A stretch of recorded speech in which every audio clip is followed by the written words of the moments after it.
When we broadcast this story in January, it became clear there are time bombs ticking away in both this country and the former Soviet Union that could do by accident what we once planned to do to each other by design. We, for example, have 3 million chemical weapons, and we find they are obsolete, deteriorating, and dangerous. Congress has ordered the Army to destroy them. An agreement with the Russians says we must get rid of them. But as the Army and a host of scientists and just ordinary people are finding, making them was an awful lot easier than unmaking them. If you live in Tooele, Utah, or near any one of 7 other locations, this is what's in your backyard. In earth and concrete bunkers, thousands upon thousands of rockets, artillery and mortar rounds, landmines, bombs, spray tanks, mile upon mile of the unthinkable. Enough nerve agent and poison gas right here in this one depot to kill every living creature on Earth over and over again. The most lethal nerve agents are VX and GB. One drop kills a living organism within seconds. That it must be destroyed, we are 100% certain. How to do it, no one is 100% certain. This is the first time the Army has allowed anyone inside these bunkers to photograph its stockpile of live chemical weapons. Before anyone enters, monitors are checked for leaks. So far, there have been about 1,500 leakers. They are sealed in metal tubes for safe storage. The M55 rocket is the weapon the Army worries about most. It's the only one with nerve agent, propellant, and explosives packed together in a fragile aluminum casing. The M55s are deteriorating. If the Army doesn't get rid of them, they could become dangerously unstable. There are 500,000 of them stored in 8 places in the United States. General Harry Karagianis is the caretaker of all the chemical weapons at Army depots around the country. Would you dare move these? Sir, it's my opinion that we ought not be moving these rockets because the potential for leakers is enhanced. That's not the right word, but it becomes very evident. Back in the beginning, when the stuff was being designed, no one thought about how to get rid of it. Harvard scientist Matthew Meselson recalls a briefing given years ago by a man who designed one of the weapons.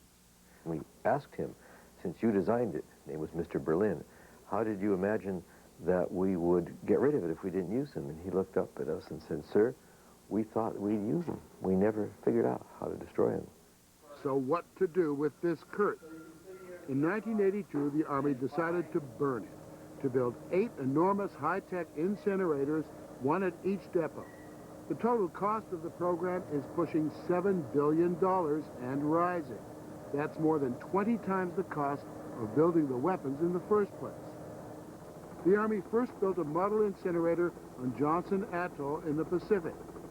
For a year and a half, the plant has been storing and trying to burn American weapons that the Germans and the Japanese demanded be removed from their soil. That's the good news. The bad news is this model plant has been down half its life because of mechanical breakdowns. Its cost has almost doubled, and the test effort is almost 2 years behind schedule. General Walter Busby is the program manager for what's called the Chemical Weapons Demilitarization Program. It has not performed up to expectation during the first campaign on Johnson Island. We've always put safety first. That's cost us money, but I mean, we've put safety and environmental compliance, and we will get there at a higher rate than we are now at Johnson Island. It's a matter of time and a first of a prototype facility. One of the incinerators is planned for the Lexington Bluegrass Depot. That's less than a mile from the Clark Moores Middle School. And if the one on Johnston Island is having all those problems, the parents of these children want to know why the Army insists on putting a nerve gas incinerator in their town.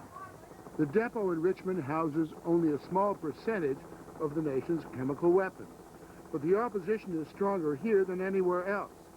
When the Army brass came to explain the safety of their system, more than 1,200 people showed up. What the people here are afraid of is an accident. There have been 22 incidents at Johnston Atoll. Nerve agent leaking into areas normally occupied by workers, and one leak from the smokestack into the atmosphere. No one was hurt. But in Kentucky, people worried that a release from a plant nearby could spew a deadly cloud of nerve gas over their entire town. Hundreds of thousands of people are vehemently opposed to the thought of burning chemical weapons in this place that we call our home. But why in the name of heaven are you spending money trying to say it's all right to put it here when you can jolly well take it out west where there's a place already there? If the nerve gas was to leak right now, what would we do? General Malloy, could you answer that question? If the nerve gas was to leak right now, what would we do? I'm not able to answer that exactly, frankly. Not answering that exactly wasn't good enough for Charles and Kathy Flood, who've taken the lead in opposing the incinerator the Army wants to build in Kentucky 2 years from now.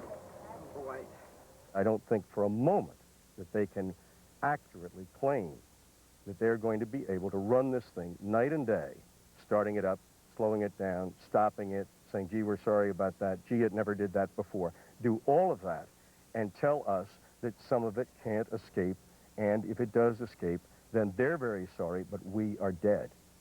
General Busby says that by the time the Army builds an incinerator in Kentucky, the Johnston Island plant will have proved the technology works. We will have data. We will never operate that facility at Lexington without the consent of those authorities who can give us permits to construct, operate, and show that we can meet the compliance characteristics. When we asked them, since they said they'd had 4 or 5 years of experience, what was coming out of the smokestack, they were not able to tell us because they'd had almost no experience in incineration. So all along has been a history of what the Army sometimes called mishandling the truth.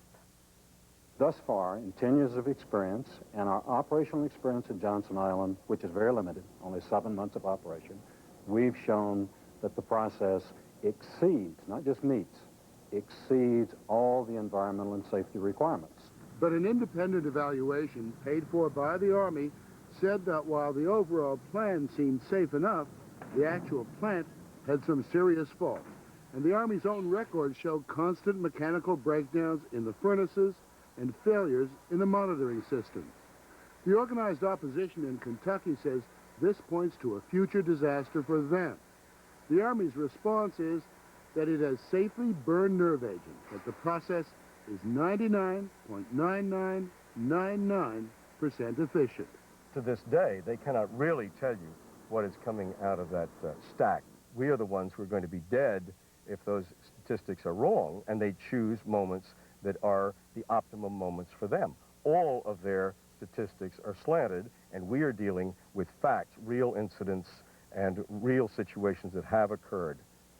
One real situation occurred in Utah in 1968. 6,000 sheep died near the Dugway Proving Ground. The Army could not explain it. At this time, it would be purely speculative to attempt to fix a specific cause of death of the sheep. Until the investigation is complete, the cause of death will not be known. In fact, nerve gas was being tested a full 45 miles from where the sheep died. The Army did pay the ranchers hundreds of thousands of dollars, but never admitted responsibility. The civilians in Lexington would like to see all the chemical weapons at the depot moved out using C-141 aircraft to take them to a sparsely populated area, like the depot at Tooele, Utah. The Army thinks that's a bad idea. What would happen if a C-141 full of nerve gas crashed in a populated area? There would be a major catastrophe. If it were in a populated corridor, you would have a potential for a very significant disaster. Once again, they have a little problem with facts, which is that last year they took their German stockpile of chemical weapons and took it halfway around the world to Johnston Atoll in the Pacific for destruction. And they come back and tell you or me that they can't move it. That's absurd. They've just demonstrated very effectively that they've moved it. Their record on transportation is perfect. The first incinerator in the continental United States is now under construction at Tooele, Utah. There's little opposition to it here. For years, the small community has depended on the depot for jobs. Still, the federal government is spending more than $300 million on programs to prepare the population for an accident or major leak. This is a test, an exercise. And the estimated 8 rounds out of 108 have exploded on the Igloo apron. There are some injuries, including a fatality, and that's all the information we have right now. We repeat, this is not a real accident, but it is a real nightmare. This is only a drill, You are required evacuation. The Army takes this business very seriously. Once inside the Tooele Depot, every visitor must be prepared for an emergency. Should any of these systems go into alarm while you're on tour, you will be required to don your protective mask. No one can enter without a gas mask and a lecture on how to use it and the nerve gas antidote kit. Make a fist around the green auto-injector using a smooth, straight motion. Place the green needle end against the outer thigh muscle. Here at Tooele, I noticed that the, the precautions are rigorous. Everyone's required to wear a gas mask, required to know how to use it, required to carry an antidote kit with it. Are you going to issue those kits to those people living around the base at Lexington? That decision will be reached by the local officials, the state of Kentucky, the local emergency planners, as to what levels of protection, evacuation procedures they feel are comfortable, they're comfortable with and are necessary to provide maximum protection to their population during this period in the event we would have an upset condition during incineration.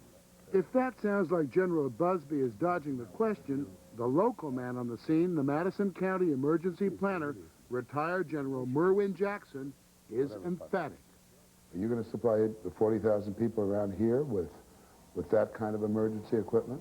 No, sir, not at this point. That may come somewhere down the road, but right now we're talking about evacuation. If we can get the people out of the community safely, obviously we won't need to do that.